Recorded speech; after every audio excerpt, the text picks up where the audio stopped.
Part 1. The Returned. An organic memory is an act of creation, of recreation in fact, and by definition, an imperfect copy, corrupted by emotion and an overload of sensory details. A memory recalled via the cube, however, is the exact memory perfectly preserved. It's argued such recollections are less visceral, or that something essential is lost, but it seems little cost for the truth in returning to the same moment countless times, unchanged. G1K Summit Appeal to the United Planets, the year 858. Chapter 1. Kara. If Kara was hot up here, it must have been hell down in the packed square.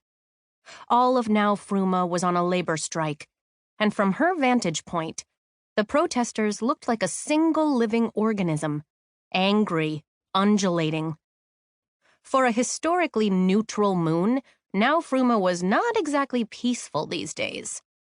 Sweat stung Kara's eyes as she scanned the crowd below.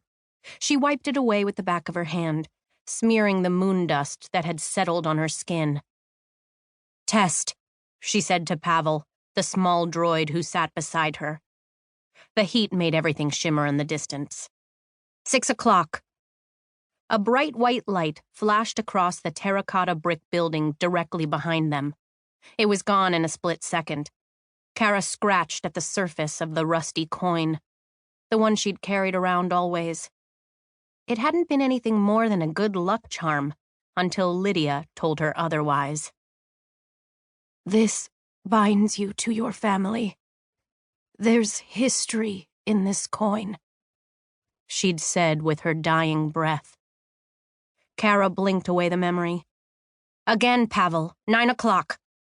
Pavel swiveled west and used a small mirror attachment to reflect the sunlight. "Again, 2 o'clock. All right, take it easy," Ali said as he climbed up the wire ladder that led to the roof. "You're more intense than half the souls I came up with in basic." He crouched down next to Kara, half hidden by the ledge. "Just trying to prep," she said, pocketing the coin. He had no idea how militant Lydia had been. The woman Kara had thought was her mother had a consummate work ethic. Language testing, survival training, ways to smuggle credits, and how to get a good read on a person. Kara had thought it was absurd and paranoid, which showed how much she knew. It had paid off in a way. Kara had survived, even if Lydia hadn't. "You keep prepping and someone down there might notice our little operation."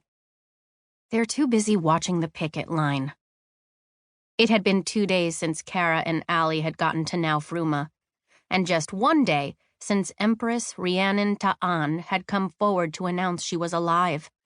Since Now Fruma was a moon of Kalu, news of her return home was all over the hollows.